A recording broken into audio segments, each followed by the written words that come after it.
好了，现在已经6:05了，大家能听到我说话吗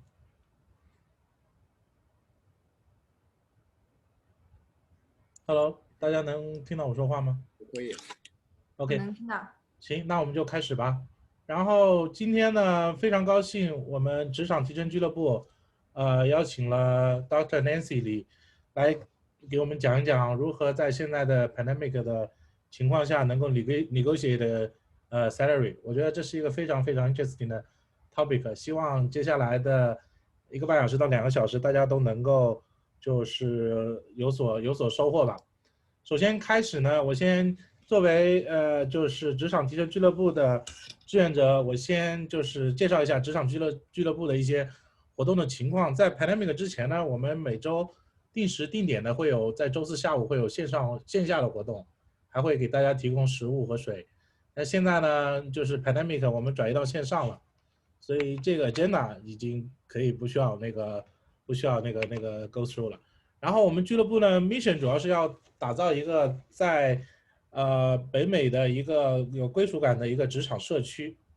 然后呢，我们旗下呢有挺多的几个微信群，然后呢都是来自于各大公司的一些朋友们，然后就不一一列举了。然后我们同时还有一个职场俱乐部的 manager 群，那个群是仅限那个 manager 和 program managers 加入，主要的就是会有一些就是 manager 类的一些讨论。然后我们还有一个西雅图技术联盟群，主要的就是以技术讨论为主，刷题啊什么的。然后呢，我们的 agenda 基本上就是每周四晚上7点到9点，然后会有一系列的 talk， 有一些是 tech 相关的，有一些是 non tech 的，还有一些是一些经验的分享啊，各种各样的活动。然后我们的 manager 群也会有 regular 的这个discussion。然后我们声明一下，就是说我们这个是一个那个 NGO 组织，然后呢，所有的嘉宾的发言代表个人，并不代表俱乐部和任何公司。然后呢，就是我们就是今天的嘉宾之前跟我讲过，他今天的演讲会是英文是吗？其实我们比较鼓励大家能够就是用英文来讲这些 topic。然后呢，鼓励大家多参加我们的 volunteering 的活动。然后呢，就是有兴趣的呢，可以线下可以在群里面找我们，找群主啊，或者找我呀，或者其他的同学，可以参加我们的志愿者活动。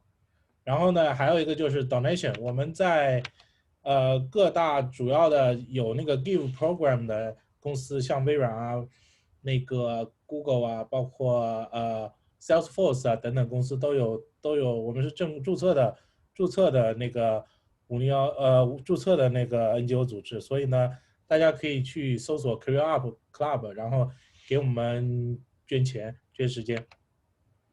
然后这个是跟我们合作的西雅图创业协会的一些情况。然后志愿者的话，就是大家都可以，也可以给他们去来捐款吧，好吧？现在呢，就是我把时间就交给 Nancy，然后我把你的那个稍等一下，我把你 mark 成 transfer 成 host，然后现在你来，你可以你现在已经是 host 了。然后你可以来 share 你的屏幕，然后来 project 你的 slides。你要先 stop sharing， 我好像。没事，那我就继续吧，好吧。等等啊，你们可以看到我的 screen 吗？现在？可以。OK great， 我来 share 我的 screen。One sec， 感谢大家今天请我来讲，好像这一次是第2次讲。Thank you。我们上一次讲的是 How to get promoted fast as a minority leader。今天我们讲 negotiation， 特别应景，因为现在大家要不然你就准备跳槽，要不然就是你准备年底加薪了。所以我整个的 presentation I'm going to use it in English. I'm going to switch back to Chinese during the Q&A session. Okay, let's do this. Let me make it full screen. 最后开之前，我最后插一句话呀，我在那个 chat 里面发了那个 Slido 的那个 link， 大家有什么问题呢？在 Q&A session 呢，可以去那个 Slido link 里面去提问，然后 upvote， 然后最后呢 Nancy 会给我们回答。好。Okay, great. Thank you for having me. All right, great. Hey guys, I am Dr. Nancy Lee. Nice to meet most of you guys. Hopefully you went to my last talk about how to get promoted as a minority woman. And today we focus on how to negotiate a higher salary during the pandemic. My name is Dr. Nancy Lee. All right, so let's get started. So at the end of this talk, I want to make sure you guys are able to advance your career and use the right negotiation strategy and sell yourself without leaving a bad impression. First of all, let me ask all of you guys, let's get ready to use the chat box. If you've been to any of my live talk before, you know that I love to use chat and engage with all my audience. So I guess why you're here was because first reason, you're motivated to get a new job opportunity and you were lowballed by a new employer. If this is 没有声音，好了，没有声音吗？有人说没有啊 ？OK， 有的，我们可以听到。Okay, great. So if 1 is you, type 1 in the chat. And number 2, you're here today was because you're afraid to ask for more as people may dislike you, but you hate being underpaid. Oh, some of them said they don't have they cannot hear me. Maybe you guys, okay. All right, so most people, okay, all right, cool. Looks like most people can hear me, and whoever couldn't, please adjust your device. The second reason here today was because you're afraid to ask for more as people may dislike you, but you hate being underpaid. If 2 is you, please comment to the chat and respond to everyone in the chat. If 2 is you, you're here today because number 2 reason. And third reason you're here today was because you feel like people underestimate your opportunity, your capabilities, and you want to learn how to stand up for yourself. If 3 of you comment on the chat, so there are 3 reasons, 1, 2, 3, you're here today. So comment on the chat, 1, 2, or 3. If there are any other reasons you're here today, which is number 4, feel free to type in the chat because I want to make sure I tailor my talk to you guys. So I heard a few, DZ said 2, Li He said 1, and Ning Liao Yuan said number 4. Lots of people put 4. If you have 4, comment on the chat and let me know why you are here today. What else you want to learn around this topic of negotiation, right? I also see many 2 or 3. 2, 3, 1. So we almost hit all the 1, 2, 3, including 4 as well. I saw 4 fours. So come on the chat if you are 4. Describe why you're here today. What are the things you want me to talk about negotiation? But I also see lots of reasons. Siling says 3. Yuliang said 1. Pan Fang said 2. All right. So Ning Liaoyuan said in the group chat, I'm a manager, just want to learn different perspective about this topic. That's very cool. And Xin says she's a new grad, uncertain about how to approach negotiation. Great. We are going to cover all these topics. Awesome. All right. So quick introduction about myself. I am Dr. Nancy Lee. I have a YouTube channel called Dr. Nancy Lee, named after myself. And I'm also a director of product and product management coach focused on high efficiency. I'm also a negotiation expert, helping people to negotiate higher salary. Myself is also an immigrant. I'm the first member in my family who actually graduated from college and eventually happened to get my PhD as well. I'm also the first ballroom dancer for 3 years in my family. So please comment on the chat.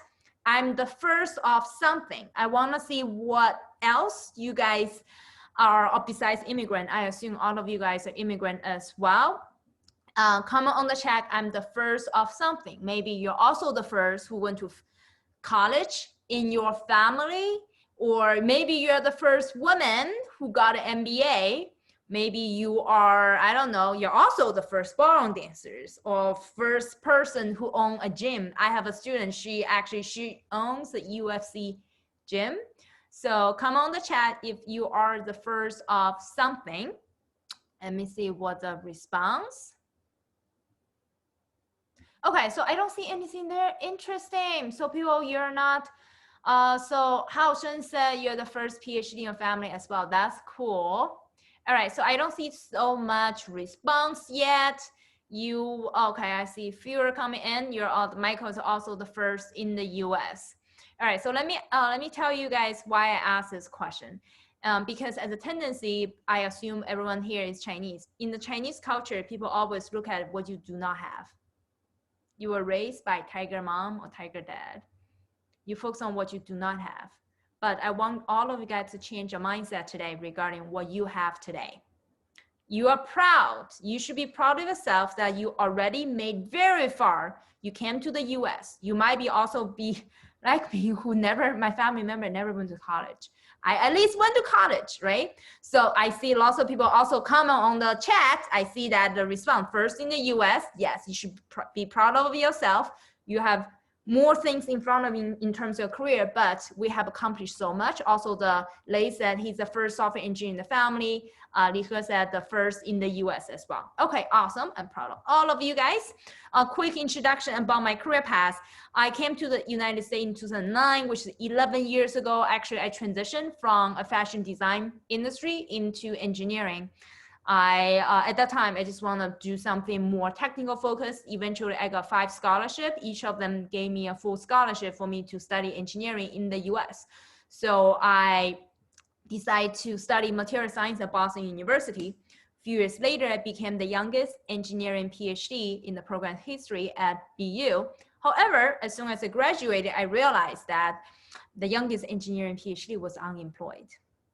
Then I started to figure out what's the best strategy to land a job offer. And at that time, I was lucky. I got 3 offers, and 2 of those are in the Fortune 500 companies, and I decided to become an engineer. A few years later, I really want to transition into management and business side of things. And then I also started to figure out and discovered product management actually is one of the main focus. That's a perfect combination between engineering and business. And within 3 months, I got 3 offers.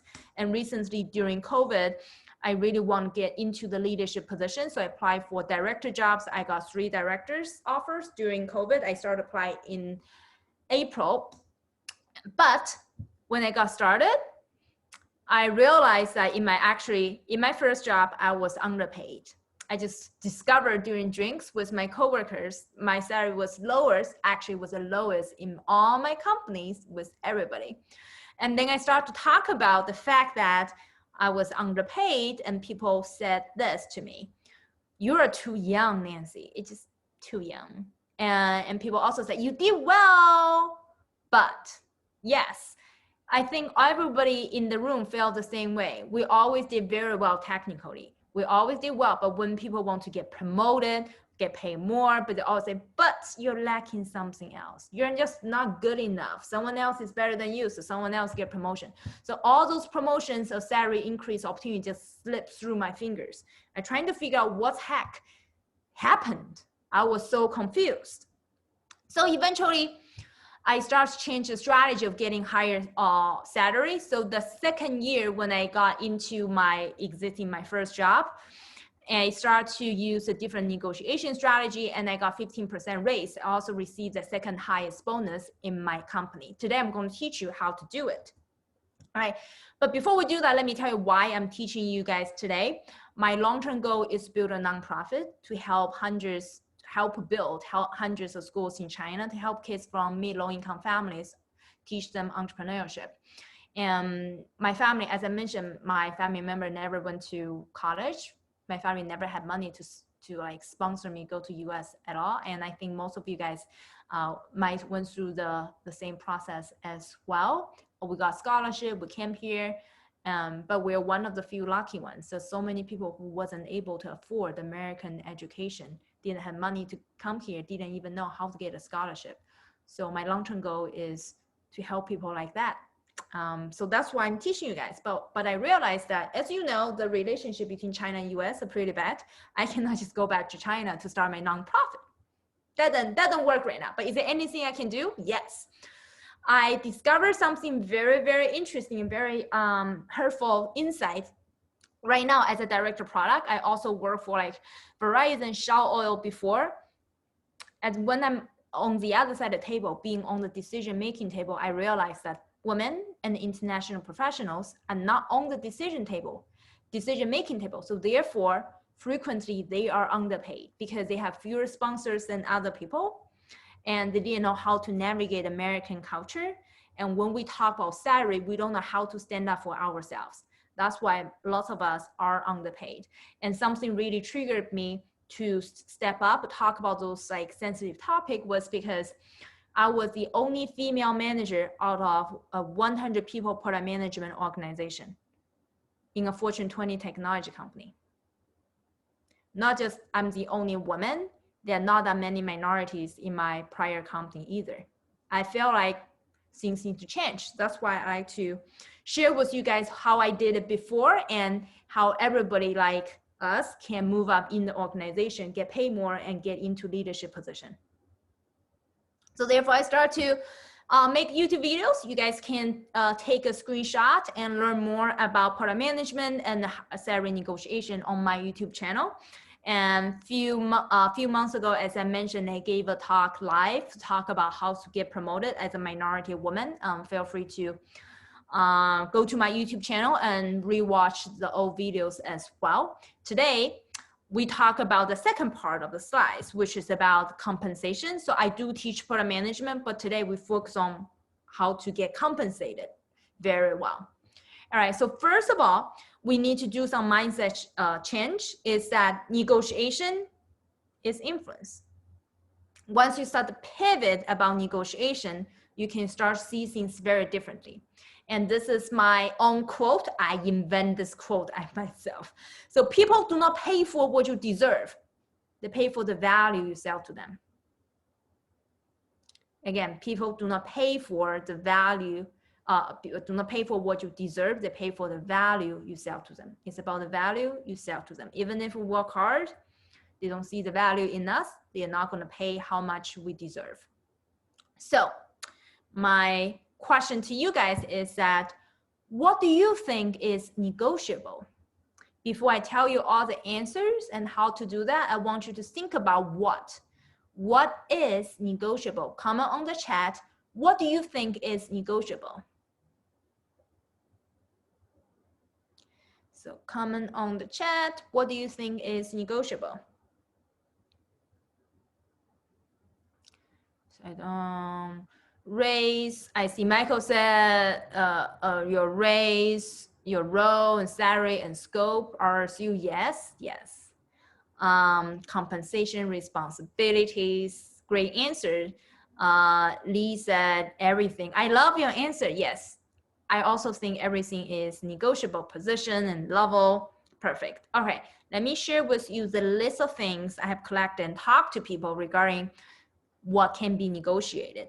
They are salary, compensation, vacation, sign-on bonus, RSU for sure, and like equity, tuition, post-series A salary. Yeah, for some companies, if it's startup, when you were hired, they don't have enough money, it's okay, but you can also talk about the post-series A salary. If you raise money, I need to get back at the normal market rates, right? All of those legal contracts, also including who cleaned the dishes, who cleaned the bathroom, discount on clothes, and buying properties as well. And recently I bought a property during COVID. Of course, I negotiate really hard to get the best deal, right?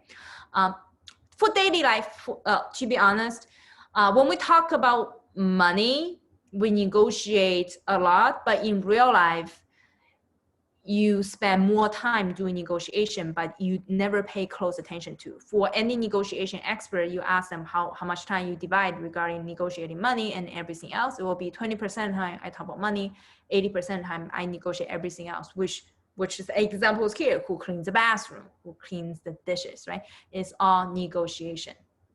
All right, so the second mindset shift is that you are as good as others. So let me do this quick exercise with you guys. And this is a very interesting discovery. It's an experiment done by Stanford University. They put two groups of people and separate them into like two halves, evenly distributed. And for the first group, they told them that you are going to negotiate on behalf of TJ Maxx. And women are tough negotiators because they love fashion. In the second group, they also have men and women, everything is the same. And they told them that you're going to negotiate on behalf of TJ Maxx, but men in the past are tough negotiators. They're just like more assertive when talk about prices. They usually do better than women. So the question I have for all of you guys is who do you think did better at the end in both groups? Who do you think did better at the end? So let me repeat here. The first group, they told them that, oops, don't see my answer. The first group, they said women in general are better, but they negotiate the same terms. Everything are the same. They just give them a hint that women does better because women love fashion. Second group, men are tough negotiator. Men in general does better than women. Which one? So who does better, men or women? Two, I assume you see men did better, right? So everybody said men did better. Okay, when people respond, it's a men did better. I want you to think about this. Let me tell you the result. This is a true result. And all your answers, it depends. For the first group, right? When they say woman is better in general in the past, they hint that woman is better, woman did better. For the second group, when they hint that men will do better and men did better, a man will do better. So the result is showing that you are as good as others. The only difference is the glass ceilings they put in your head. They use the same negotiation strategies, negotiate with the same vendors.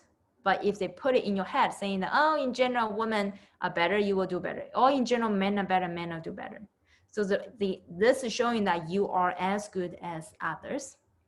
Number three is all the tactics I want to show you guys tonight is the right negotiation framework. Lots of people think about right now, for example, you want to get a new job or you want to negotiate higher salary towards the end of this year. Now during COVID, they may not have enough money for you. Let me teach you the right framework that you can use to get into the next level. Now let's talk about specifically negotiation.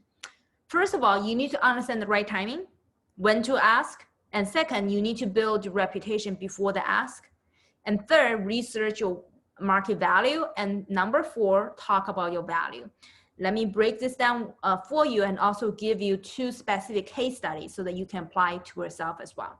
So first of all, let's break it down in terms of build credibilities before you ask. Socialize achievement when it happens, such as whenever you have product launch, engineering breakthrough, problems you have solved recently, you need to make people know. Don't wait until, oh, it's December, let me ask for a raise with my boss. Don't wait until that time at all, because it is too late. Whenever you have any achievement, let's say you had achievement in February that you had a product launch, you need to make everybody know.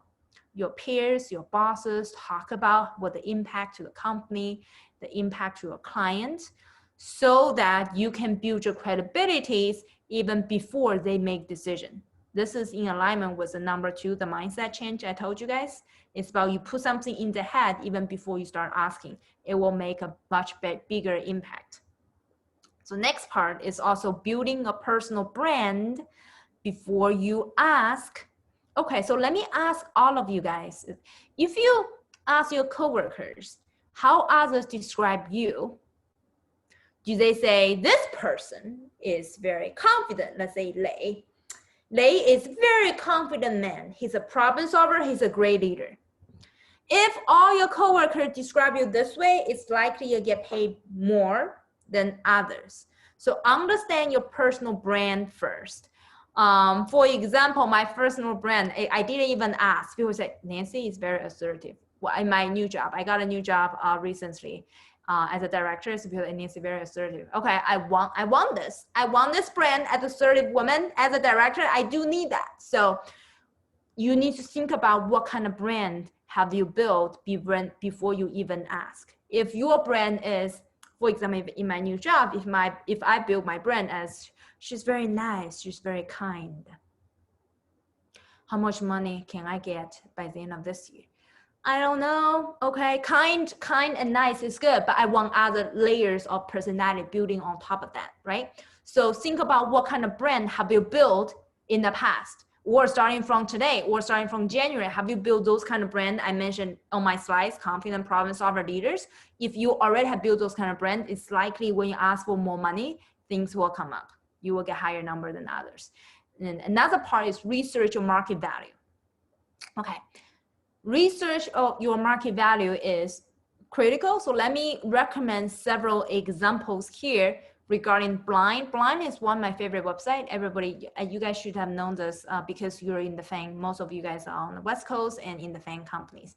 So for Blind, so lots of them today, they all like put like anonymous information about the salary of the company. You can go check out more information there. Those are my favorite spot. And another new website is called like level.fyi, and it's also a great website where you can find the market rate as your like a basic negotiation power as a minimum. Knowing this rate, then you know, are you already towards the top of your band or you're the bottom of your band? You need a benchmark to begin your negotiation. So do your market research before it starts. And now let me give you some specific examples. And this is, so people always ask me how much a product manager make. This is a range. Depends on what type of company you work for. If you work for a smaller company or startup, as a product manager, you can get 120K. Sometimes if you work for example, startup on the East Coast, it's even lower.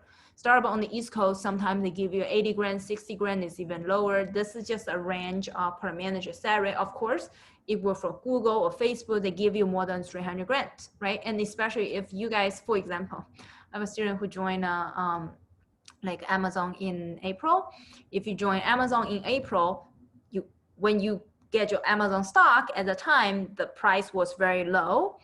Now, even if this person did nothing, the price already went up, which means her salary already went above 300 grand. So it also varies. This is just a range, and which means roughly as a product manager, getting paid monthly between 10 grand to 25 grand. Your sign-on bonus could vary between 5 grand to 100 grand.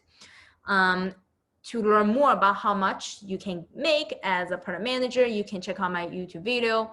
I posted last week talking about how much product managers get paid at tech companies. You can check out over there, which I broke it down based on your years of experience and different levels and different companies and location, right? East Coast and West Coast, they are very different. Okay, now, besides you know your market rate, you need to analyze what's on the other side of the table. This is a kind of homework I bet 80% of the people didn't do well. Have you done this research regarding what's their budget? What's the competition? What do they value? What's negotiable? What is not negotiable? What's in the entire package? And you should also develop questions to ask so that you are able to collect as much information as possible to strategize how you ask for more money. I know lots of people love to say that I did so much achievement, I finished my work earlier than other people. You have your own rationale, but you are thinking about yourself. It's not about you, it's about others. And it is not about how much you deserve, it is about the value you sell to them. For example, when someone comment on the chat, told you need to know how much budget your manager has. Thank you, Liao Yuan. Yeah, you said exactly what I want to hit. The first one is their budget. For example, if you join a startup company, if the startup company recently raised funding, they can pay you very well. My students always come back to me saying that, Nancy, for startup, I don't want to join a startup. How much are you getting paid? I said, well, it has nothing to do with startup. It has a lot to do with did they recently raise funding. For example, a company, two companies actually in Boston, I knew they raised lots of money. There's a company who raised about, hold on, let me change my background quickly. I have intervention from my background. Okay, so for example, for a company in Boston recently raised like funding from, I think they raised $500 million right before COVID, which means that's a lot of money they can burn through. And the CEO told me that their runway was like 4 years with or without COVID, and they only have 100 people working for the company. So their budget is very important. The competition, are you competing against other people? Are you sure you're the top of the pile? Maybe you think you did well, but compared with others, you're medium, right? All of this needs to be taken into consideration when we talk about negotiation. Now, let me share with you some salary negotiation tips. First of all, most important one, when you negotiate a new salary in a new company, it is illegal for HR to ask your current salary in Massachusetts. I don't know, there's so many states it's illegal. Sorry, I didn't search California or like Seattle. You guys can check it out as well, especially when you jump ship into new companies. You seriously need to think about if the new company you assume they can pay you more and you're currently underpaid. Do not tell them how much you're getting paid. You tell the HR that it is illegal for them to ask you how much you're getting paid right now, at least in Massachusetts. Oh, in California as well, they said, yes. Don't tell them how much you're getting paid unless, for example, if you work for Google, now you're joining a startup, right? You say, oh yeah, I'm getting paid like 300 grand, 400 grand in Google. Yeah, tell them that because you know they're lower. So you have a higher like number to negotiate with them. If you jump into a higher number, so don't tell them how much you're getting paid because, oh, he's getting paid 100 grand right now. Let me give them 120. It's 20% higher. He's happy, right? So understand this and understand exactly it's legal, not legal, and where you are, and also number two, get a competing offer and do market research, why it worth this much. And all of this are the specific tips you can use. And I've done all of this. Actually, for example, I know my ex-coworkers, how much is getting paid when they left the current company, so I can use that as a database, data point for me to negotiate higher salary so that I know I'm getting underpaid or not. So all these tips and tricks, I hope all of you guys can apply as well. All right, so now let me teach you, give you some specific case studies so that you can apply this, the framework, into your own life. And this is my student Annie, and specifically Annie is a senior scientist. She worked for a startup in San Francisco. She got 40% raise. So let me break it down for you. What happened? How did she get this 40% raise? Annie reached out to me earlier last year. She said she got the lowball offer. She finally got an offer. She also lives in the Bay Area. She got a lowball offer, which, let's say, to protect her identity, all the information, the numbers, I made some random numbers to make it easier for people to digest and also protect her information, right? So let's say her base salary is 100 grand and the lowball offer is also 100 grand. It's the same as how much she's getting paid. She totally felt undervalued. Then she started to compare her market rate. Let's say material scientists in Bay Area is getting paid 120 to 150K. I know all of you guys are getting paid much more than this. I'm just using this as an example. Material scientists in a Bay Area is getting paid 120 to 150. She's clearly underpaid. Now, she did some market research to understand what's on the other side of the table. For her company, the new company she's about to join, she discovered that the company raised over $300 million and that company had really good life work balance. That company, every other Friday, they take off. They only work like 9 days out of 2 weeks. Yeah, every other Friday, they take it off. They have great work-life balance. So actually, that company has more cash, great life work balance, which means they have more cash that can afford to pay their employees. And then Annie started to repackage her value that's relevant to the startup in the Bay Area. She emphasized that her experience had have used 90% of the material science equipment and experience of leading a team. She also had many PhD publications. And on top of that, she also decided to bring HR on her side. The way you bring HR to your side is ask HR the series of questions like below. You talk to him or her, said, I really like your company. I appreciate that you gave me these opportunities, went me through this interview process. How can we work together to close a deal to make a win-win situation? I also want to know, what do you think the hiring manager wants? What the hiring manager's priorities? Is a priority to hire people fast, or is a priority to have a relatively lower base, but they can be flexible regarding the sign-on bonus or RSU, different things? You need to bring the HR on your side. And then HR start to tell her lots of insider information. Somehow HR start to tell her that, you know what, ABCD coworkers is also getting paid this much. And then your experience, I can think about our budget is this much. You might be able to have some room to improve. I can work with hiring managers, come up with some package for you. So they went back and forth to optimize her package. At the end, Annie jumped ship from a bike company to a flying car company. I think this is the coolest transition. Who doesn't want to work for a flying car company? And on top of that, she also got 40% raise. I think it's a double raise for her. The coolness of the company and also the money she received.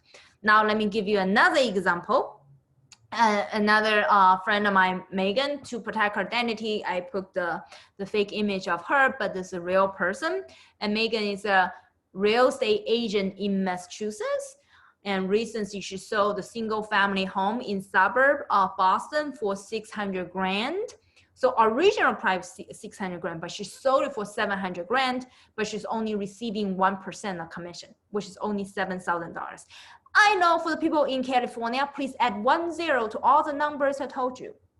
Okay, it's not 6,000, it's not 600K. You can see that 6 million, whatever, makes relevant to your reality. So my point is that Megan is only getting 1% of commission, which is only $7,000.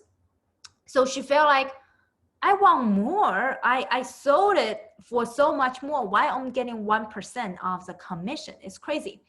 And so what Megan decided to do is that she repackaged her value. She put it, in this case, she started to talk about the value to her client was 100 grand. Originally, the house was listed for 600. She can sell it for 700. She sold it 100 grand more, and her commission is 7 grand. So her total additional value to her clients is 93 grand. So therefore, she asked for 2% commission instead of 1% commission. Another piece of information, if you are also in the real estate business, because the seller's market, a seller's agent and the buyer's agent, she needs to split the commission with someone else. So therefore, she's only getting 1% left over for herself. So using the value, she started to help with the value she brought to client, and the client also felt it's much more fair to give her more money. So she was able to land like higher commission. Another thing I want to remind all of you guys is that this is also a real example.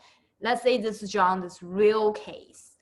So let's say this person, John was a product manager with 20 years experience, but when he received the product manager offer, he didn't negotiate. What do you think the hiring manager has in their mind? Actually, hiring manager wants you to negotiate. If you're a top performer, you have 20 years experience, you must have other offers. And when they make you an offer, you know that whenever HR make you an offer, it's never the best and final offer because they expect you to negotiate a little bit higher than what they can offer. So when they offer you an offer and this product manager didn't negotiate, given he already has 20 years experience, we start to have concerns. Maybe he's not the right one. Now we should watch him closely in the first 3 months when he's in the company.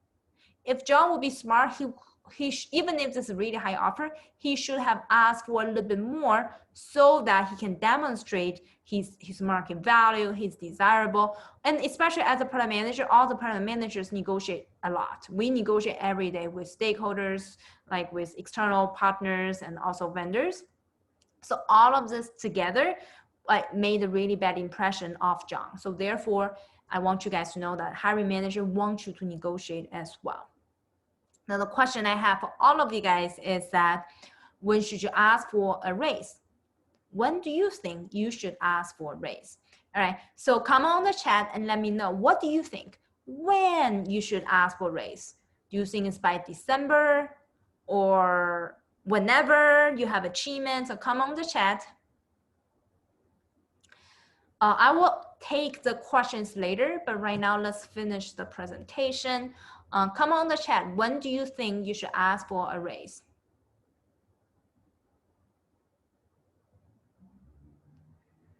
Comment on the chat. When do you think we should ask for a raise? Whenever you create more value than your payment.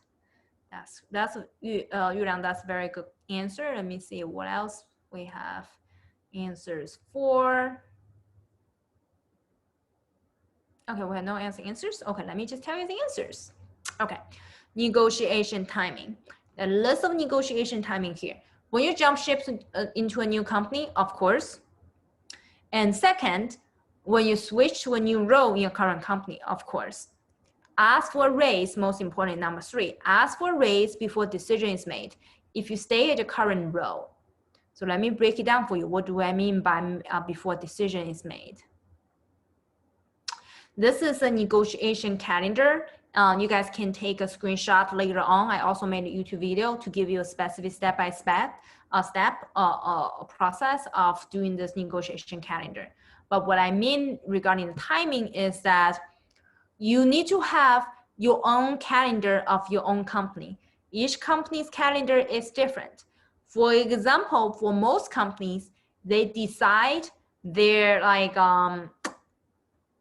how much people are getting paid or the raise was in November.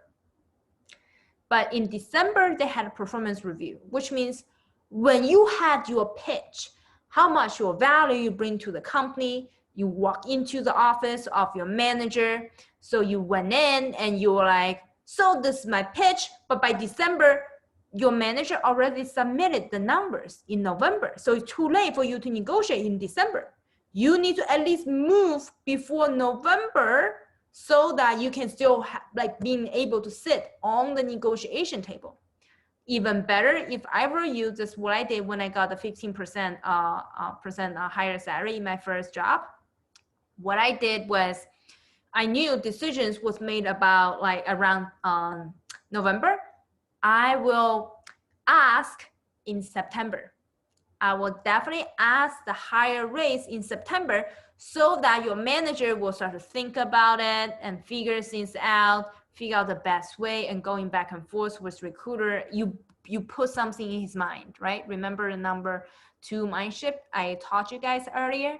So you put something in his mind starting from September, then you go back and forth, have a conversation, get some feedback, and then in November, when they make decisions, it's likely your compensation will be higher than when you ask him in December, right? And then even better in the summer during the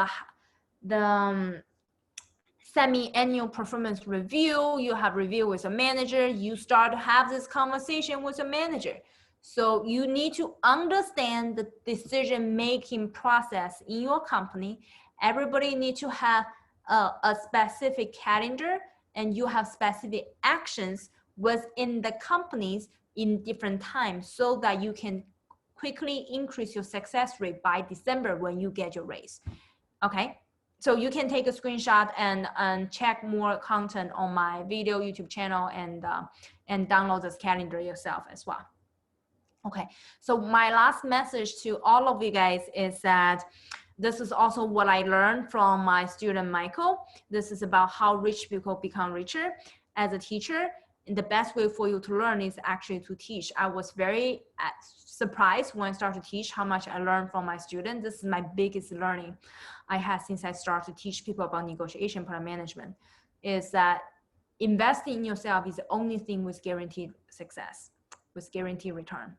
It is very, very true. I learned this from my student, Michael. So when Michael found me in April, he just needed my help to become a product manager. At the time, I was like, Michael, you are a successful CTO at the startup, and he managed 120 people. He doubled my salary. I was like, why you want my help? This is very weird. You're already more successful than I am. And what Michael said was very shocking and surprising to me. He was like, Nancy, you're an immigrant, you get promoted faster than other people, and like you're very good product management, negotiation, and selling yourself. I want to learn those top 3 skills from you so that I can triple my salary. I was like, wow, Michael, you already think about tripling your salary, but you're already doing so well. So this is my serious observation. When I started to teach women how to negotiate last summer, guess what? More men reach out to me. Women are known for getting paid at, on average, 80 cents on a dollar. When I teach women how to negotiate, more men want to learn to get even paid more. This is a trend I've observed since I started to teach. So therefore, I want to really share this insight with you guys. So those successful people, they have a tendency to continue to invest in themselves to make themselves even better. So therefore, I recommend all of you guys try to figure out how can you continue to improve yourself. This is most people how they get ahead, start to think about in this daily improvement in becoming better. I myself also have a different master classes about how to get a product manager job during COVID. Feel free to go to my website, drnancylee.com/masterclass to sign up. And I also help people negotiate salary. And the way it works is that I charge you 10% of your total growth, and the first $5,000 is free. So you do not have any risk to work with me if you want me to negotiate higher salary with you. But hopefully what I share with you will be a good start for you to use the right strategy to ask for more money when you either jump into a new company or getting paid more in your current environment. Okay, so this is my contact information. You can scan the barcode, take a screenshot, email me or message me on WeChat or Instagram. I post also Instagram stories. Feel free to follow me there. Okay, I'm happy to take any questions now. Let me stop sharing. Okay. Lei, should I go to the link? No one is posting anything to that link. You can just directly ask audience to post their question in the chat, or Yeah, just you can post in the chat if you want. or Or unmute yourself to ask questions directly.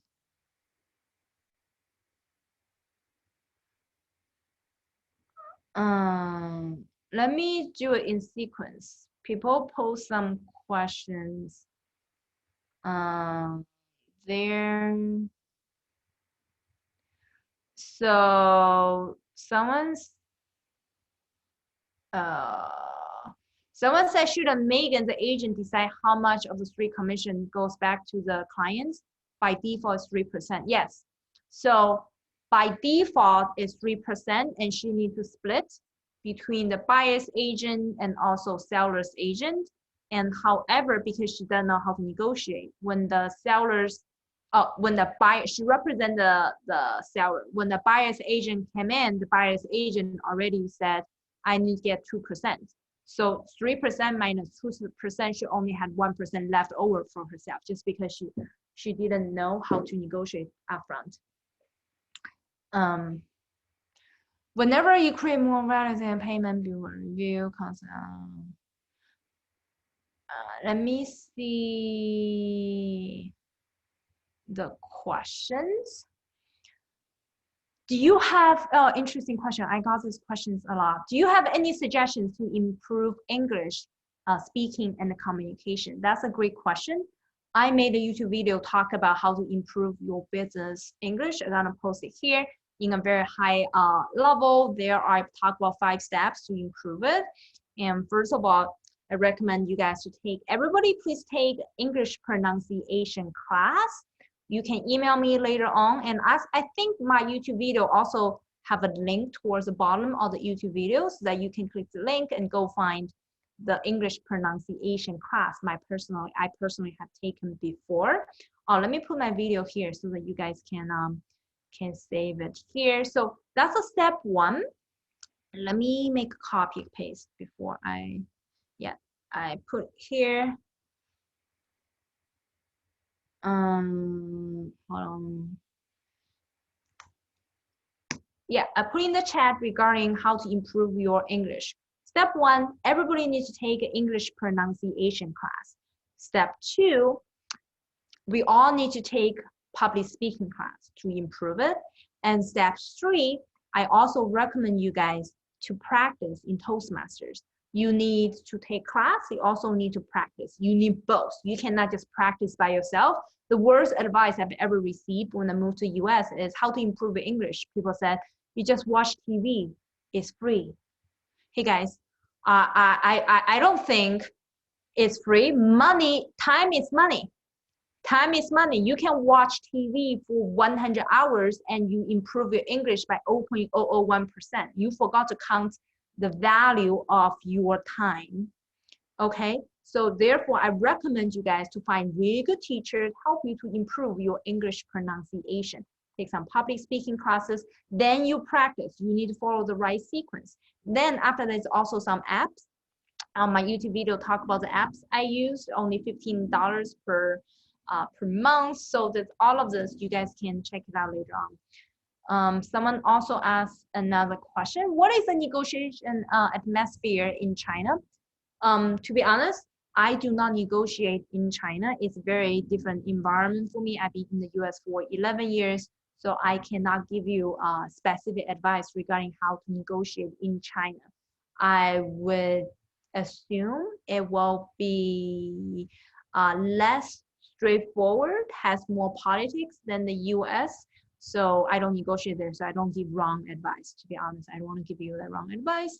So let's move to the next one. Is this session recorded? I don't know. Oh, I think so. Yeah, this session is recorded, Ryan. 怎么辽宁语哦，我们可以讲中文了。I forgot。辽远问怎么帮助别人谈心？好多小朋友都不会谈，看着着急。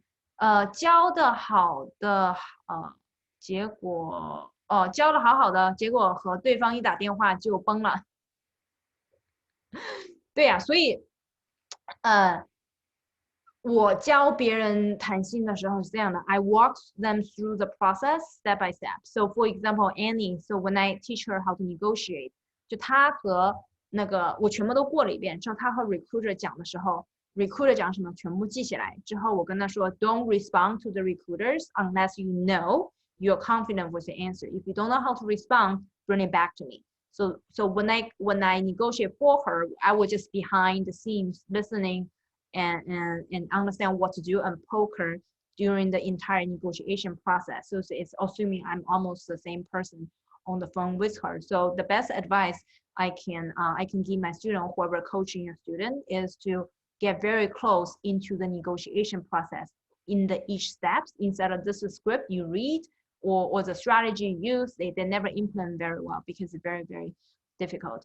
As of today, I am very proud that I have taught over 600 women how to negotiate. I'm very happy to see people start to build their confidence, start to ask for more. The next question, how to address long absence from workplace because of family obligation? 这个问题问得很好。This is a really good question. 如果你突然有一段时间没有去上班了，比方说生小孩了，or personal, any kind of personal reasons. So this is the advice I wanna share with lots of people because I've seen this before for people I hire. Step one, when you are on leave for family reasons, never stop improving yourself. You can take classes, do something on the side, online classes, so you show others, even if you're gone, you're not working, but you're learning. You're getting like the most up-to-date technology or any new concept or even soft skills so that you are continuously improving yourself. It's extremely important, very relevant. I know a friend, she was hired back as a director into Verizon. You know, it's very difficult to be hired as a director in Fortune 20 technology company. She was on leave for 7 years. She stopped working for 7 years. What she did was she continued to take training, improve herself. And the second most important thing is when you're on leave, you need continue networking. People need to learn how to network and also effective networking and continue networking throughout the entire life, right? So you need to keep in touch with the people in your prior company. And during this process, when you're just 2 years, not just the making old friends, it's making new friends. So continue to go networking, improve yourself. On top of that, when you try to get back to the workforce, and actually one of my students, she was a stay-home mom for 14 years. Yeah, she's also American. So I think American choose use very, very long period of time, 比较随性. So she was a stay-home mom for 14 years. And the advice I gave her was because she was away from workforce very long time. She built her product portfolio. So now she's building her product portfolio to show that she has taken the right trainings and using the right strategy to build the portfolio so that people can trust her. She can just get up speed and take the job and run. So the top 3 strategy I can give you if you're also taking a break due to family reasons. I think it's not lots of Americans take a break.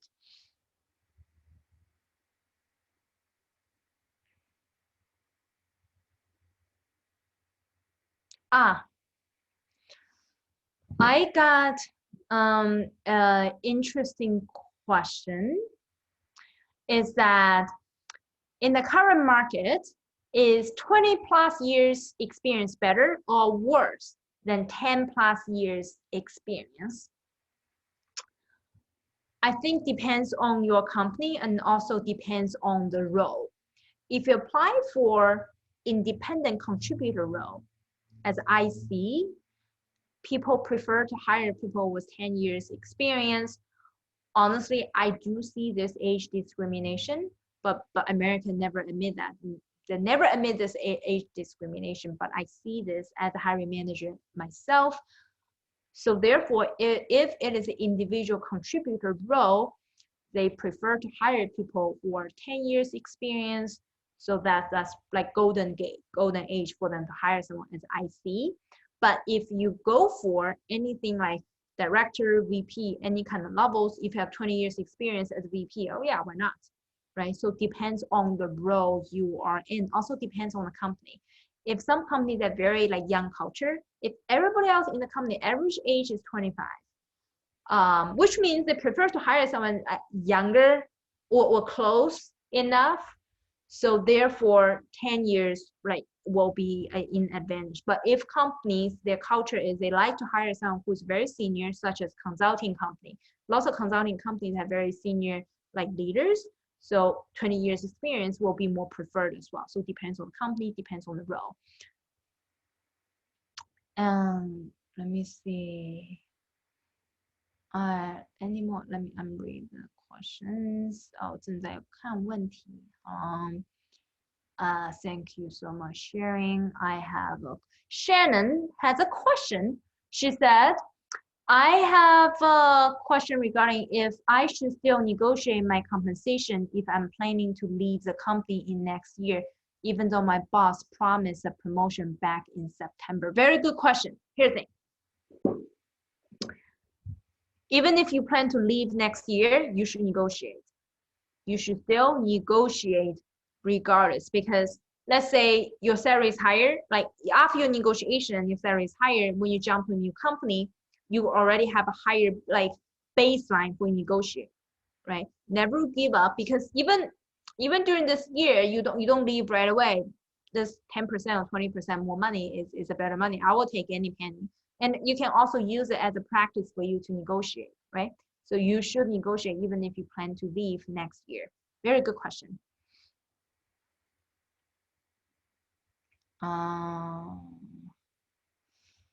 Do you, in private messages to me, you don't need to private message me, you can post to everybody else. If someone private message me,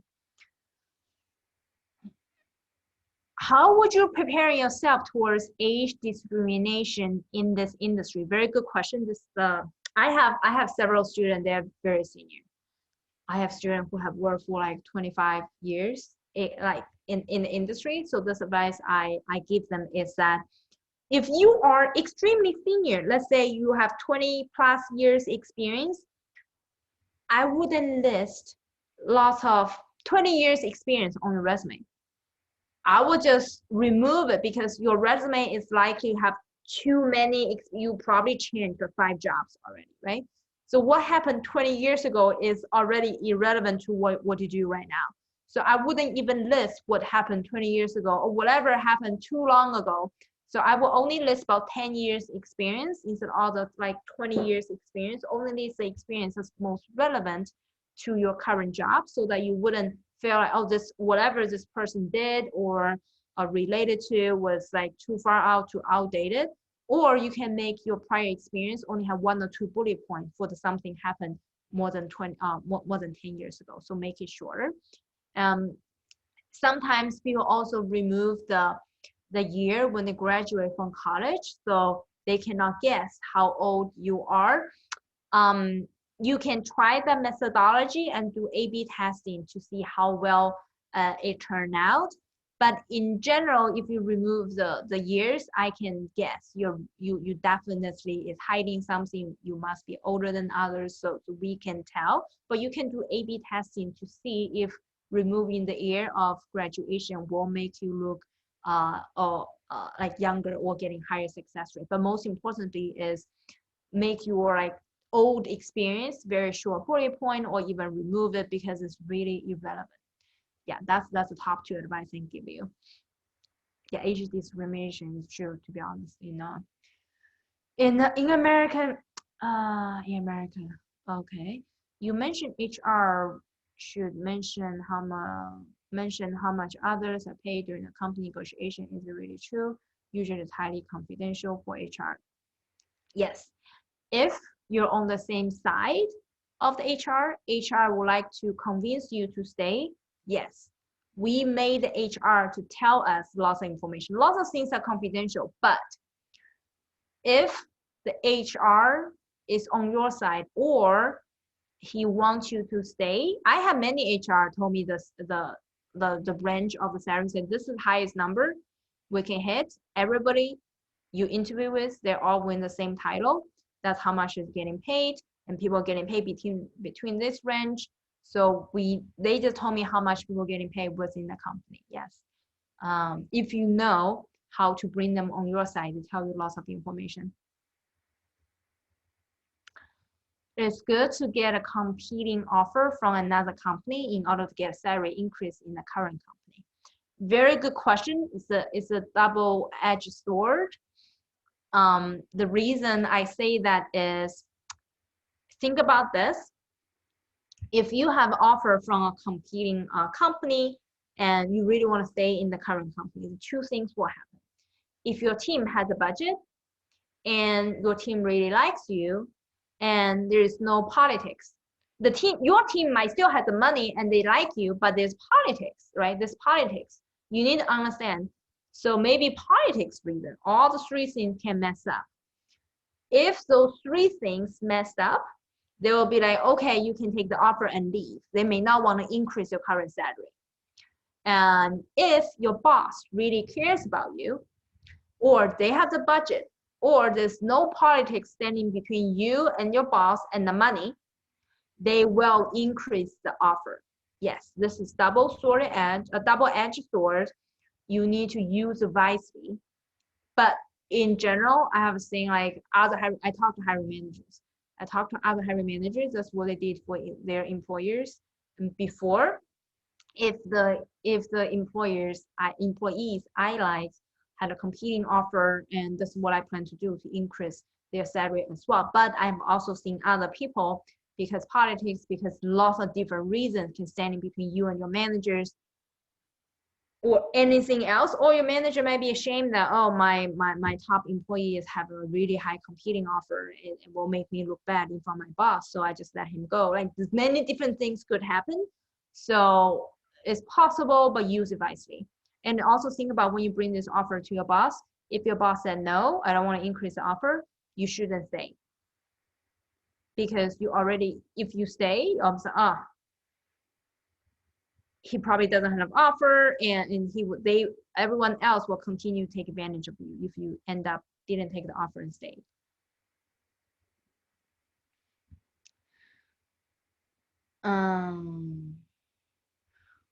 What are some other factors that you can leverage if you don't have a competing offers? So I talked about it in the tips, the salary negotiation tips. And for example, if you know your other coworker's salary, so your coworker can tell you the salary as well. We made it happen before. Or you know your ex-coworker's salary, which is also a leverage. If you have all other external information you can use as a leverage to ask for more money, that's also good. Again, on top of that, you also need to build your brand, like ask early, ask the right timing. But that's the other tricks I told you earlier. Find other like coworkers' salary. They tell you. People told me their salary before. Ex-coworkers, like they told me their salary before. You think they won't tell you? If you know how to influence other people and put in the right casual environment, for example, a happy hour, different time, occasionally people will tell you how much getting paid, how much they are getting paid. Next question, Yun Liang says, how to present yourself during interviews? That's a very broad question, also a very good question. How to present yourself during the interview? First of all, let's think about internal and externally, right? So internally, which means it's something you can control. What you can control is that you need to think about your 30 seconds elevator pitch. That's the most important thing. The first interview is tell me something about yourself, right? So you should present yourself and using your 30 seconds elevator pitch, using the first interview question to impress them. Let me send you my YouTube video about 30 seconds elevator pitch, must watch video. Everybody needs to have one, but 95% people do not have a good one. You have one, but it's not good, to be honest. I have heard so many people's 30 seconds elevator pitch, majority really bad, very long, doesn't hit the point. Okay, so I put it in the chat. You can check out the 30 seconds elevator pitch. Yeah, get that ready. And on top of that, you should fully prepare all the possible answers they will be asking you and using the right interview framework to answer all the questions. And when I talk about interview framework, majority of people use super long version of answering the questions. Most mistakes they make is not getting the point, especially when they were asked a newer question, they were prepared, they were really long. I have another YouTube video talk about the mistakes people made in their interviews. I will share the videos with you guys as well. Yeah, that's how I do it. And externally is something you cannot control, which is your like competitors, like something else. That's something you cannot control, and you shouldn't worry about something you cannot control either.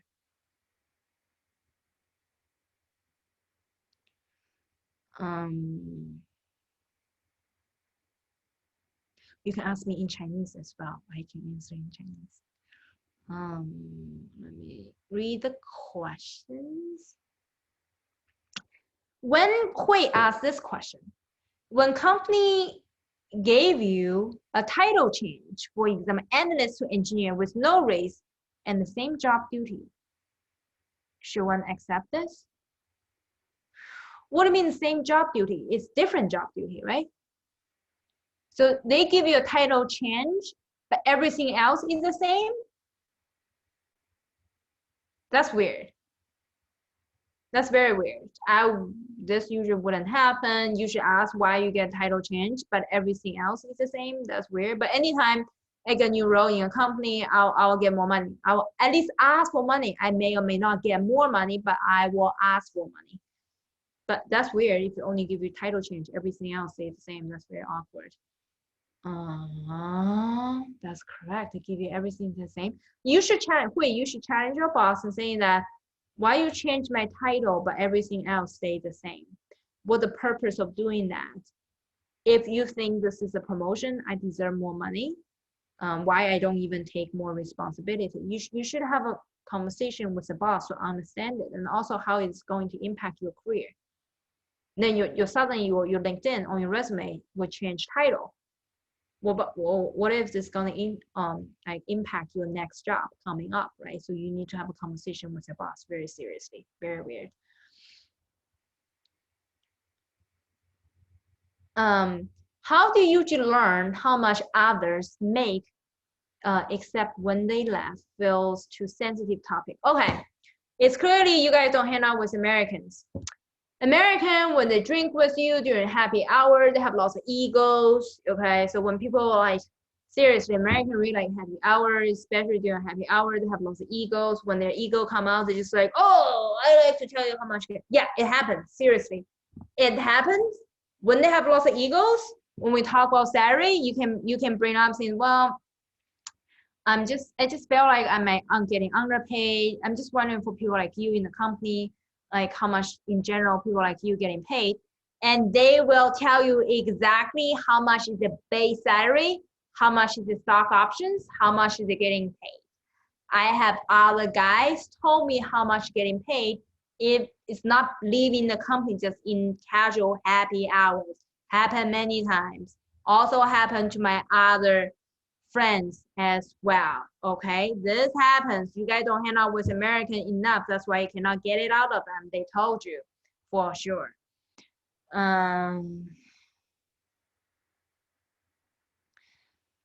Does behavior questions in an interview determine your level? For example, beyond certain level, hard skills no longer be determined factor on levels. Yeah, exactly. Also, is this possible for an IC to interview for manager role? How to present yourself to be a good manager without management experience? Oh, very good questions. Okay, I'm specialized in answering all those interview questions. Perfect.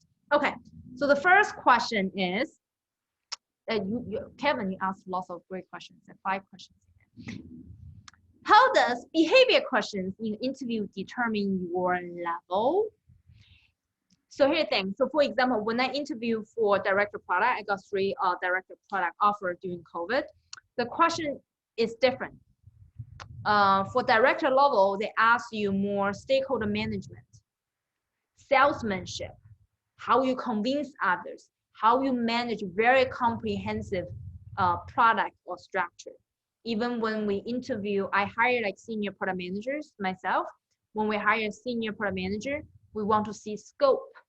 We want to see very comprehensive things this person has done before. Yes, the behavior questions can also determine the kind of level. It's the other way. So if you can handle very comprehensive behavior questions, it's likely you can get into higher level. And also before we even bring you into interview for director level, we all like predetermined very difficult questions for you to answer. It's harder than normal questions for sure.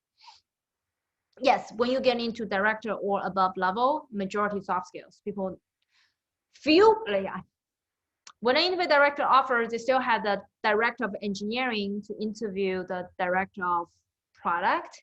The director of engineering and me had like a whiteboarding session. I drew in like engineering diagram. He will ask me, is a REST KPI or is a post KPI? What kind of KPI or API? Sorry, what kind of API it is? So we have technical conversation. So they will still ask you technical questions so that they can test if you are able to have a like challenging conversation with the department you're going to work with. So they asked me those questions, but the decision was already made. I already passed all the possible interviews. If you cannot pass the prior behavior interviews, you won't even talk to director of engineering to test if you can communicate in the engineering, in-depth engineering questions, right? So this happens later on. And it is possible IC to interview for manager role, how to present yourself. Yeah. Yes, it is very possible for IC to be interviewed for engineering roles. There's two ways to do it. First is that you need to identify the right level of companies. For example, just to be frank with you guys, I'm a manager at Verizon. I manage senior product managers. Google will not hire me as a director in Google because it's Google. Okay, Facebook will not hire me as a director of Facebook given I was a manager. But now I'm a director in a different company. I can jump to Google as a director this way. But they will not hire me from here to Google. But if you're IC, you can join a non-fan company or some like smaller company. They have to be, usually they're smaller than your current company and they appreciate the expertise you have, they can hire you as a manager. But you need to understand where they are in this like fan company list. Yeah, Google will not hire IC to be the director. They have to be a director somewhere else and you join here. So that's in general how it works.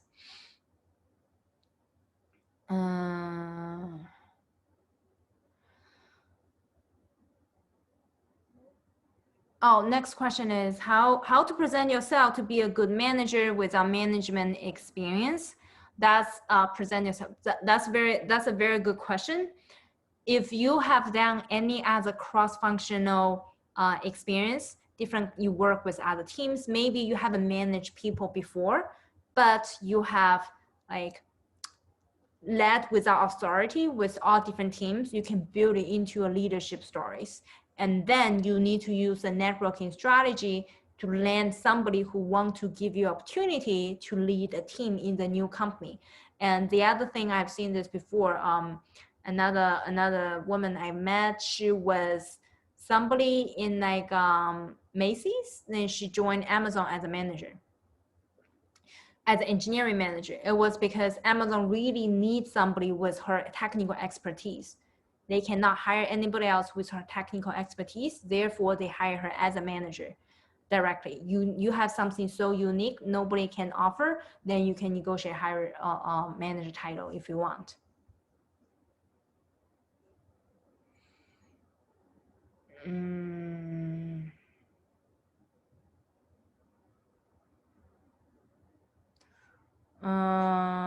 Hold on.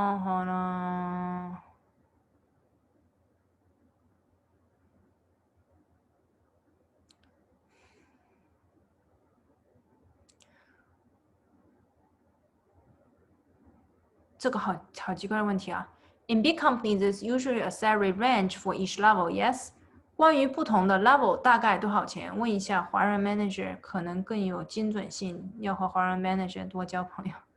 哎呀，问所有 manager exactly， 而且我觉得是这样的哈，我觉得大家都应该 openly share your salary。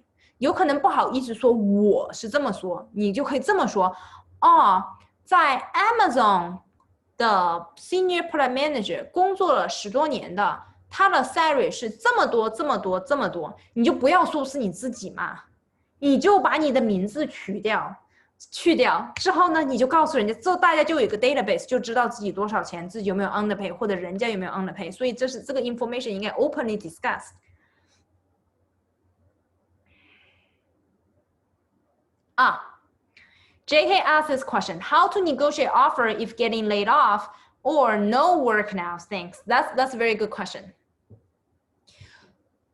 The way you negotiate offer if you're laid off right now is that first of all, you need to be a top 1% candidate. I'm very serious.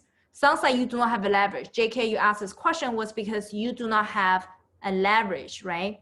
If you do not have a leverage right now, you have to improve yourself.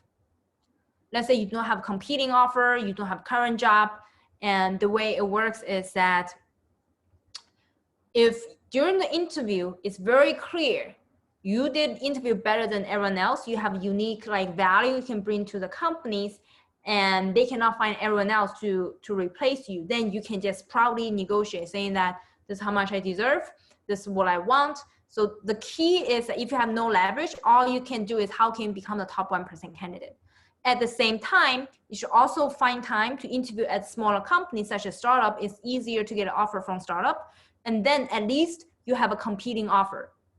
And then you tell the bigger company, let's say you have a startup offer and you also interview at Google. You got offer from 2 companies, then you tell Google that I really love startups. Even if startup pays more, but I'm so entrepreneurial. And then Google will make you even higher offer just because you have a startup offer, even if they pay you less. So that's the 2 things you need to do. 有个人问这个问题，英文问工程师转型 product management 应该做哪些准备？这个做的太好了，这个说的太好了。工程师转product management, this is my expertise. So 经常跟人家讲这个问题。工程师转 product management 是这样，首先第一步，你要想清楚你 current 工程师的工作里面有哪些和 product management 有关系的。比方说我自己也是工程师嘛， I'm a systems engineer。你自己是做工程师的时候 have you written requirement before? For example, as a systems engineer, I wrote lots of engineering requirement, right? So 你可以写自己的 engineering requirement, 这是一个 related experience. So you need to identify anything you've done as an engineer, how is related to product management. Have you worked in cross-functional team? Have you written requirement before? Have you prioritized any product features? All of those are like related product management. 这是一点要先 identify prior experience。之后第二点就是你在做工程师的时候，如果你想通过那个内部转，或者是用内部的方式get any resources， 你要做的就是你要和现在的 PM networking， 跟现在 PM 说 My long-term goal is to become a PM. I really admire you, how you transition into product management. I had to grab coffee with you. That's first meeting. Second meeting will be, oh, I really love our prior conversation. I really appreciate your advice of how you transition in product management. I like to volunteer in your team to help you with some product management task. Then you volunteer, you do for free for the product manager, so you gain some experience. Like, can I shadow you to do something? Like things like that. You can bring that person, like you walk into the person's life, you start to run product management, do something on product management in your current job doing that. And the third thing you can do as an engineer is that you can volunteer startups. So you can build your product portfolio. And then all of this is going to prepare you for your next product management interview. So once you crack an interview, you can get in. But everybody transition into product management through very different background, for sure. Cool.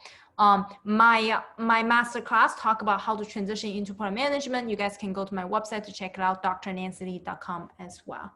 I will also put my YouTube video. I have a YouTube video about how to become a product manager with no experience. I will put it here.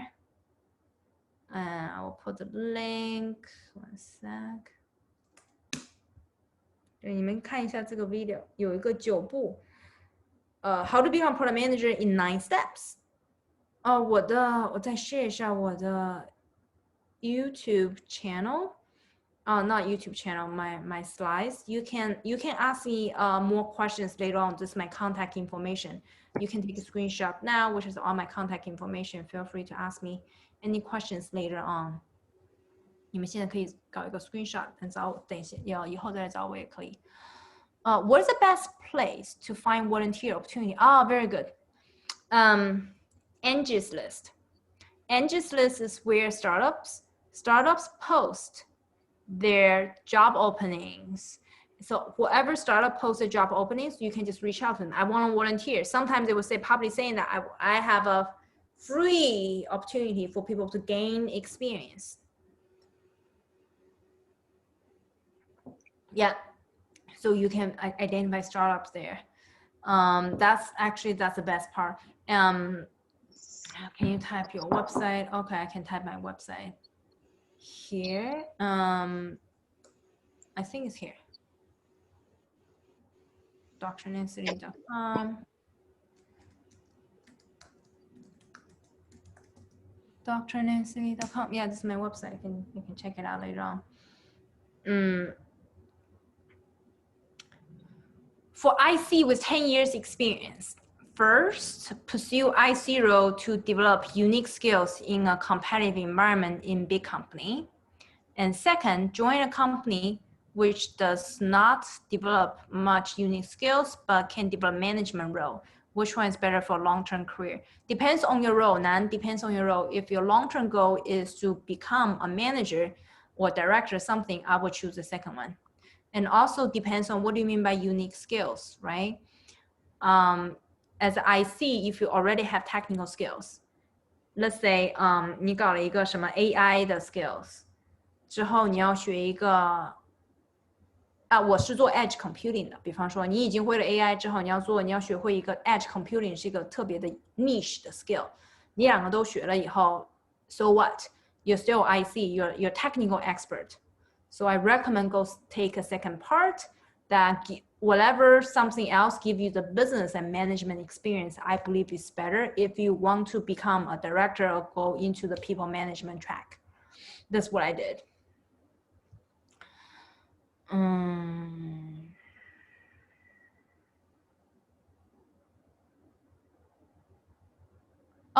Volunteer opportunity website. Yeah, Angie's List. Angie's List is where people post their job openings, and some of those are like free job openings or like non-paid job openings. You can check it there. I haven't found a unique website that only posts volunteer opportunities. You need to Google, find the right one. How do you spell that? Spell what? Angie's List. Okay. Yes. And Angie's List. Something like this. Roughly, if you can find it. Yeah. Angel.com. Yeah. If you can, use that one. And if you cannot find it, let me know.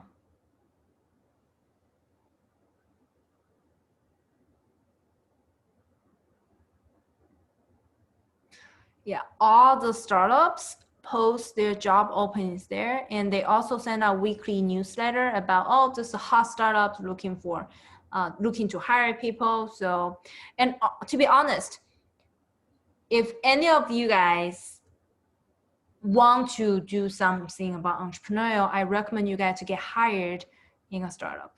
It's okay to take less money. I believe most of you guys are software engineers. You get paid very, very, very, very, very well in the past.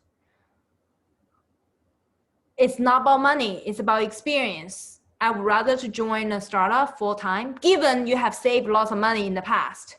Money doesn't solve all the problems. If you really want better, more entrepreneurial experience, develop your skills, I would join a startup that train you so much management skills more than technical skills. I will get paid less and join a startup to hone all other skills you don't have. And at the same time, your startup might become the next Google. You never know. So to be honest, that's the best best one I would do if I were you guys, unless you have a green card issue, to be honest. Like you do not have a green card, you want to wait until green card like priority become current, you can wait. But if you have a green card, or the new startup company or medium-sized company can sponsor your H-1B or green card or something, I would jump.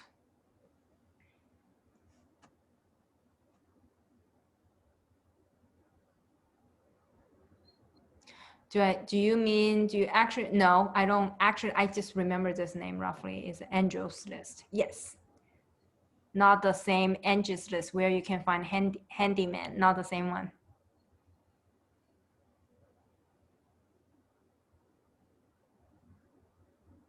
Yes, it's Angel.com.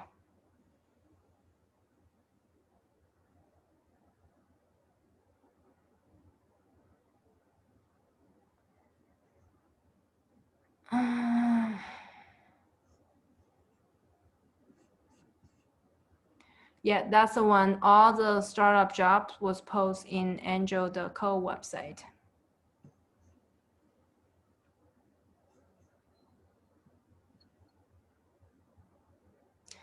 Any other questions?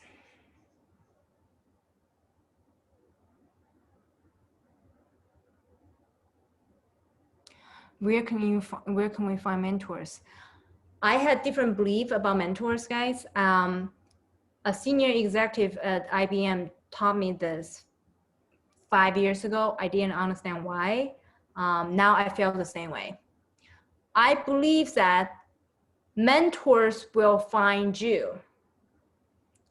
This is very different from what you saw before. This happened to me. This also happened to one of my very, very early mentor. He's a top executive at IBM. Now he already retired. We both feel the same way.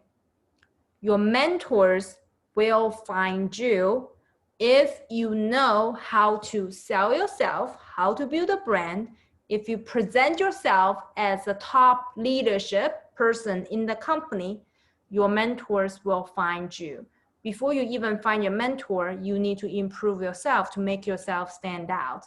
This is what happened to myself, that I have 5 mentors in Verizon. They're all like VPs or like in those like VP level in Verizon. And I was introduced to them. When I was introduced to them, they already know my name. They say, oh, I know Nancy Lee. Yeah. I've heard about you before. I'm very happy to sit down with a conversation with you. You need to build your brand first, then reach out to mentor. That's the highest success rate. Let's say you're new to a company, you don't know any mentors, you don't have time to build your brand. All you can do is that you interact with any person you admire, then you cold email that person. Or you know somebody knows this person, you can have someone to make introduction. But the best way to land a mentor is you improve yourself and so much, build a brand, and your mentors will find you.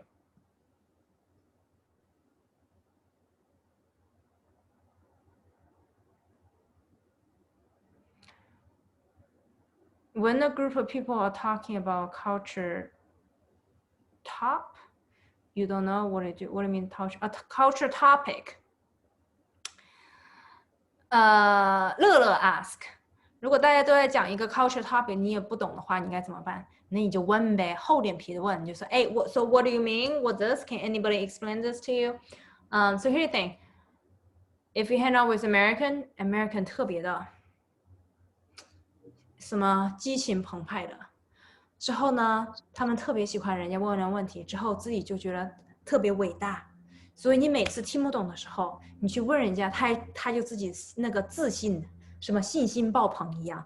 所以你只要去问他们，大部分人都会很乐意的告诉你的，就怕你们自己不好意思问人家。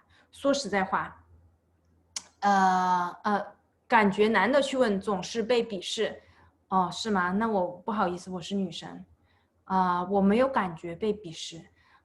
很多时候是你感觉了，但是呢不是真实的。说实在话，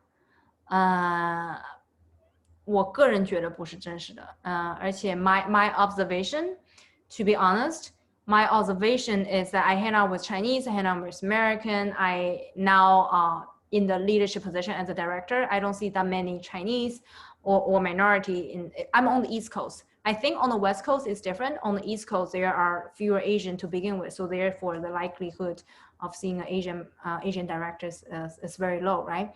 Then I start like observation, who got promoted and what the interaction look like.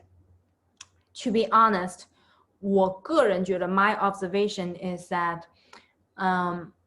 很多是 it's happened in your head. It's also happened in your subconscious that people will look down on you. If you already, as I said, being very confident, know how to ask questions to make them feel good about themselves, they will help you.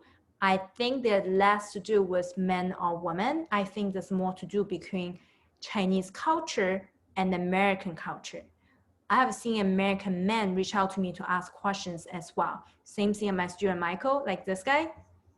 This is pure American man, older than me, white American, speak perfect English. He would like to ask me for questions. He asked me to coach him. 他不觉得好意思吗？他叫一个中国小姑娘教他这么多东西，而且他工资是我2倍。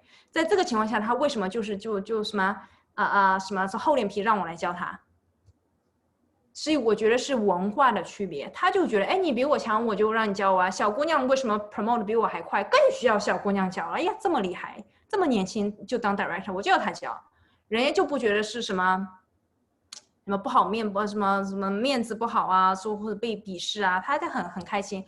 不仅他，我有好几个那个什么美国大叔都喜欢让我教他。我觉得是文化差异，而不是男女差异。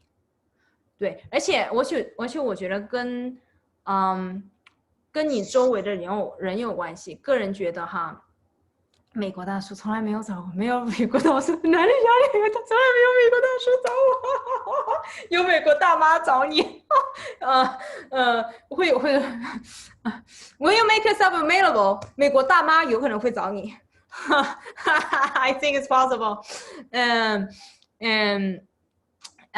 而且是我个人觉得是 depends on your environment you're in. And for example, I have many international environment, and what I mean is that I have friends who are Latino, who are from like just different, like Hispanics. They're very, very different race. When I hang out with them, they are more vulnerable. They are more willing to share. I'm very serious with you guys. I also have students who are like from Brazil, from Europe. They all from, I see many different cultures. And my 讲中文也可以 OK. So 所有这些不一样 culture 的人之后，我觉得他们更 vulnerable。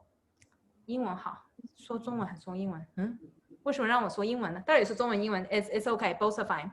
就所有的 culture 的不一样的 culture 人，就非中国 culture， 我觉得他们有一个特点，就是他们更愿意 share 一些自己的vulnerability。他们真的很愿意 share 自己的 vulnerability。就是没有比中国人更爱面子，就是反过来的。之后他们都比较 share， 比较愿意 share 的情况下呢，之后就更容易有 bond。之后就不觉得是一个 shame， 他只是觉得这是 I'm very vulnerable, I am seeking help。另外一个那个就是我们家的网每天10点45分就会自动断网。之后因为已经到了我的睡眠笼觉的时间了，我是在 Boston， 我们还有4分钟，我就会自动断网。有问题赶快问，之后没有问完问题的话，可以在微信找我。这是我的，我想起来了，这是我的那个微信群。This is my Facebook group and also 微信群，你们可以加，这是专门那个产品经理找工作的群。产品经理内推群，you guys can add me later or add me on WeChat later on。我马上要去睡眠笼觉，自动断网。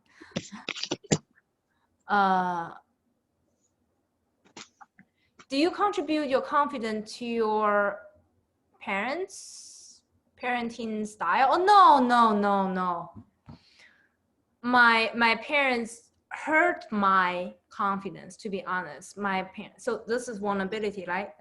Or you being vulnerable. American always being very vulnerable. Chinese in general, we're very trying to look good in front of others, to be honest. So being very vulnerable in front of you guys, actually, no, my parenting style, I was raised by tiger mom.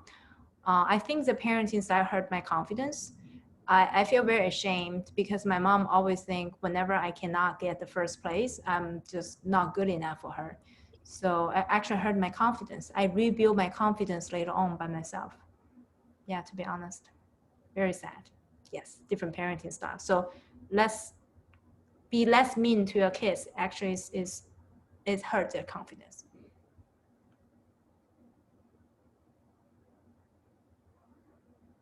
哦，这种 vulnerability 和老板不能随便 share 吧？你要有选择性的 share。你和你老板要 share 一些和工作没有关系的 vulnerability。你不能跟他说啊，我这个做不来，我好 vulnerable。哎呀，不行哈！你要讲些跟工作没有关系的 vulnerability。他说，哎呀，最近这个 COVID 特别 stressful， 我又不能去 gym， 之后我又长胖了，在家里又不会做饭。哎呀，好残酷啊！你讲这些，讲就是跟工作没有关系的 vulnerability， 或者哎呀，找不到女朋友了，工作 COVID 找不到女朋友也算是 vulnerability。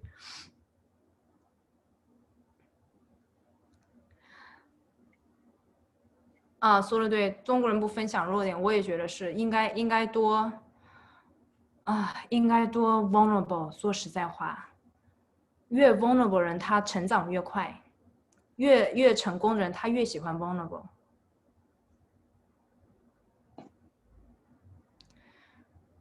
歧视弱势，我也觉得是中国的文化呀。哎，我也觉得是。对，我还有1分钟，我马上就被 cut off。If I got cut off was because 我的网会自動 cut off。你们可以 take a screenshot and add me on WeChat, ask me questions later on. Okay, thank you very much for having me.